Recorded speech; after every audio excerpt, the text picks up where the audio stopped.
Hi guys, today my classmate ordered this, so I'm gonna be kind. Wait, how did this happen? How? Oh, thanks.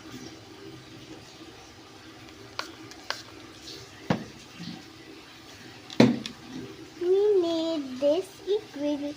We need that. I-fix mo yan.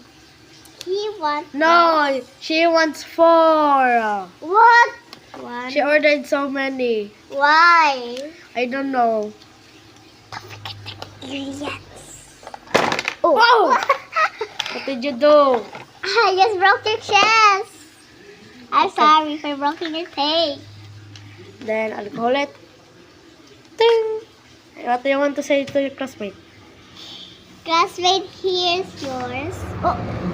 It's okay, we will... Oopsies.